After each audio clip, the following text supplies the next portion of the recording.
Всем привет! Меня зовут Таня, рада приветствовать вас на своем канале. Сегодня я для вас подготовила 3 идеи, 3 способа утилизации и применения лоскутов.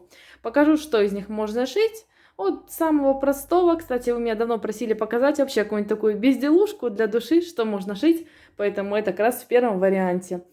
Ну все, приступаем к работе. Жду вашу поддержку, обратную связь и комментарии после просмотра. Ну все, приступаем к работе. Способ первый. Итак, начнем мы, наверное, вообще с самого простого, что можно шить из остатков ткани. Если у вас остались такие длинненькие полосочки, у меня вот такие вот есть 2 кусочка таких по 30 сантиметров. Можно вообще взять 20 сантиметров, если будете шить для маленьких деток. Для взрослых 30-40 сантиметров. Будем с вами шить сейчас резиночку обычную для волос, поэтому также зависит, ну, скажем, от количества волос. Вот можно взять по 30 сантиметров, складываем вот такие эти полосочки лицом к лицу и прокладываем строчки на расстоянии 0,7 сантиметра с каждого края. После эту трубу выворачиваем и хорошенечко утюжим. Что ж, вот такая вот полосочка, труба двуцветная получилась. Можно брать одного цвета, можно шире, можно уже. Это все на ваше усмотрение. Теперь берем резиночку, смотрим, чтобы она влезла в эту трубу. Вот так прикладываем ее сюда. Все прекрасно влазит. Резинка должна быть длиной половина этой трубы плюс сантиметр припуск на шов. Сантиметр-два, то есть плюс-минус. Вот так складываем ее, смотрим, все тянется хорошо, нас устраивает. Теперь с помощью булавочки вставляем резиночку в середину этой трубы. Я вставила сюда резиночку, здесь еще булавка, до конца здесь не протягивала. Вообще есть масса вариантов, как можно зафиксировать резинку. Можно сразу прошить, можно после потом подвернуть и потайными стежками зашить. То есть в зависимости от того, как потом вы будете обрабатывать вот этот срез. Ну, я покажу вот один из способов. Сейчас здесь прокладываем строчку. Дальше потом доводим резиночку до сюда, вытягиваем булавочку и фиксируем здесь. То есть у нас получится такая длинная полосочка вся в складках. Вот что получилось. Резиночка с двух краев зафиксирована. Теперь я хочу сделать следующее. Вот так натягиваю это полотно вместе с резинкой. И здесь прошиваю, прокладываю, точнее, строчку здесь посерединке. Таким образом я зафиксирую резиночку. И она не будет перекручиваться в процессе эксплуатации самой резинки для волос. Здесь провожу строчку. Посмотрите, какая сейчас вот интересная резиночка получается. Такой формы интересной. Вот этот шов дал такую некую изюминку. Теперь вот я предлагаю такой вариант. Друг к другу так прикладываем края. И просто вот так их подворачиваем на одну из сторон. И прокладываем 2 параллельные строчки. Таким образом, здесь у нас будет открытый шов на одной стороне, здесь будет полностью закрытый. Вот. И после вот эту вот часть можно чем-то декорировать, украсить, или какие-то бусинки, там, пуговки, бантик пришить или приклеить. И будет очень красиво смотреться. Ну, сейчас я проложу строчки и будем с вами придумывать дальше. Итак, вот здесь шов у нас проложен. Вот, сейчас мы его будем закрывать. Здесь все серединочка, здесь все закрыто. А этот внешний я, наверное, приклею или сейчас пришью. Не знаю, у меня есть пуговки. Может быть, даже с помощью клеевого пистолета приклею, наверное, здесь разные такие бусинки или пуговки. Ну, посмотрим. Покажу вам уже конечный результат. Ваша как бы резиночка будет зависеть, скажем так, от вашей фантазии. Кстати, еще у меня пришла одна мысль, сейчас пока еще у меня пистолет разогревается. Смотрите, что можно сделать. Допустим, вот такую вот петелечку сюда пришить. И сюда после вставить бантик. И будет вообще красота, такая резинка с бантиком. Но это, конечно, больше подойдет такой вариант для деток. Все, готово. И вот такая резинка для волос получилась. Мне кажется, очень симпатично. Смотрится классно, делается быстро, вообще недорого, все бюджетно. И вот такой вот результат получился. Кстати, мне также кажется, что она очень будет смотреться красиво, как, знаете, в качестве такого браслета. Смотрите, как интересно, да? Вообще супер. Если еще есть больше камушков налепить, вообще будет красота. И сделать ее можно немножко потоньше и, допустим, под цвет одежды. Вообще класс. Жду ваши пальчики вверх. В предыдущих видео, все ссылки оставлю в описании, я показывала, как шить вот такого плана блоки. Такой, вот такой тоже и много других разных. Они вообще все очень просто шьются, просто вот элементарно. Несмотря на то, что они такие красивые, казалось бы, какие-то особенные, все делается очень просто и быстро. Шьются они из полосочек, из квадратов и так далее. Поэтому ссылки оставлю в описании. И сейчас наволочку с них сошью просто вот все, так сказать, в кучу.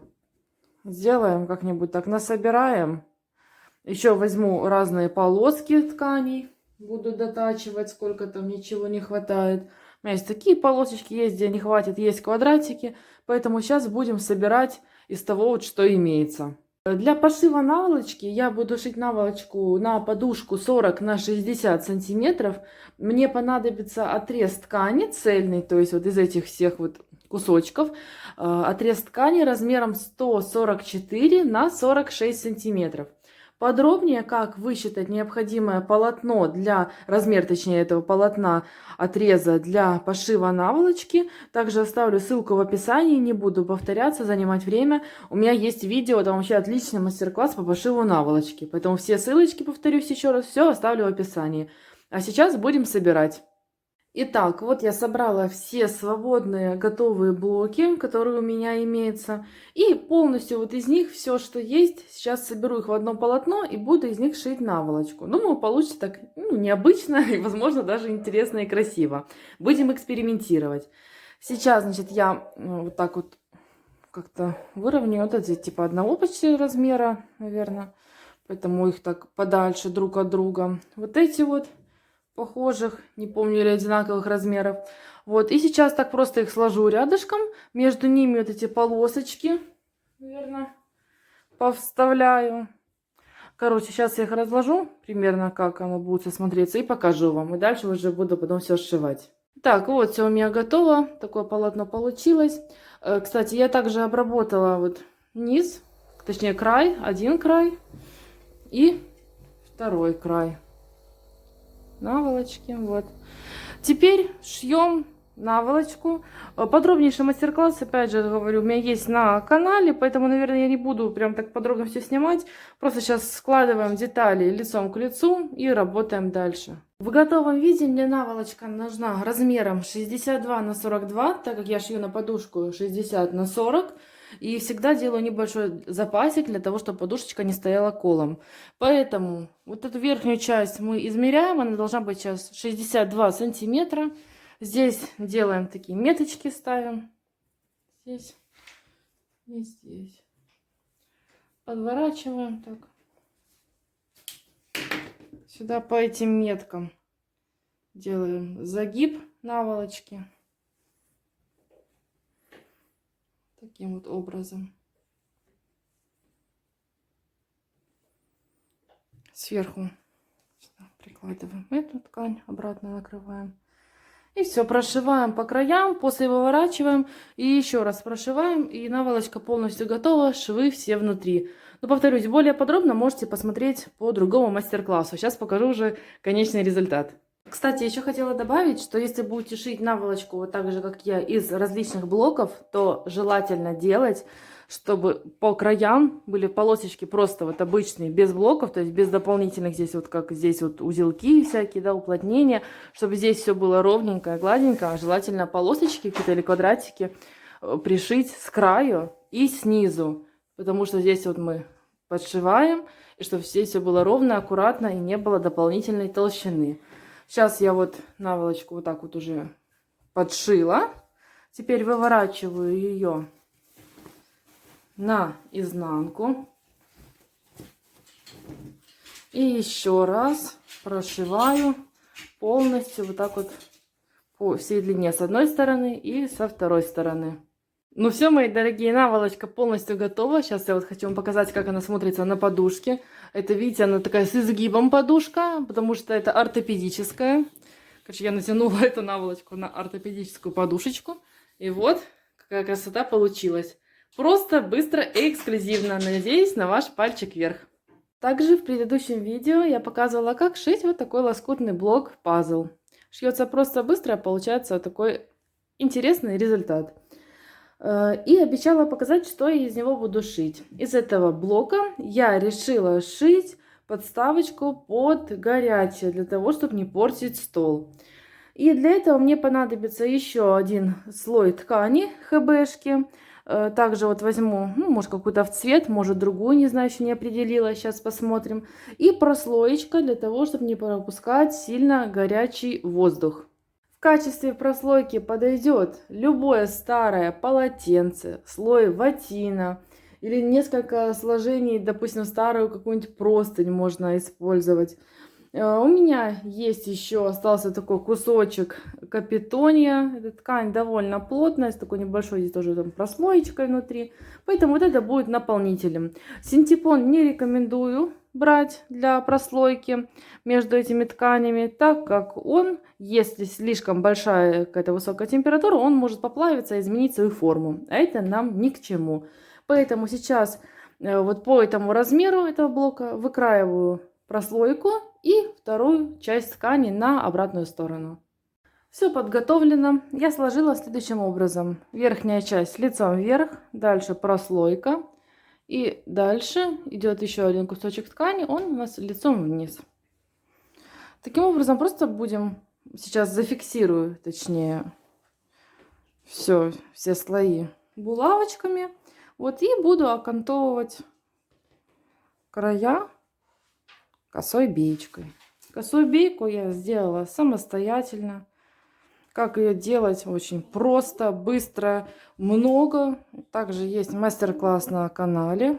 Ссылка в описании. Видео коротенькое и очень информативное. Поэтому можете брать себе на вооружение. Так, все зафиксировала. Все надежно. Здесь схвачено, чтобы ничего никуда не сдвинулось. Также сейчас я еще хочу простегать. Вот так вот по квадратам. Наверное, просто по квадратикам. Да, вот так простегаю и все. И дальше уже буду окантовывать косой бейкой. Ну, я думаю, здесь все просто, каких-то сложностей возникнуть не должно. Поэтому уже через пару секунд уже увидите конечный результат. Ну что ж, мои дорогие, вот такая вот подставочка у меня получилась. Как видите, просто и быстро она сшилась. Применила такой блок, кажется, смотрится довольно-таки неплохо и интересно. Также, если еще, допустим, сделать из таких блоков дорожку на стол или сидушки на стуле, будет вообще обалденный комплект. Так что жду ваши пальчики вверх и ваши комментарии после просмотра этого видео. И вот таким оно получилось. Надеюсь, вам понравилась какая-то из идей. Ну все, буду заканчивать данный ролик. До скорых встреч, пока-пока.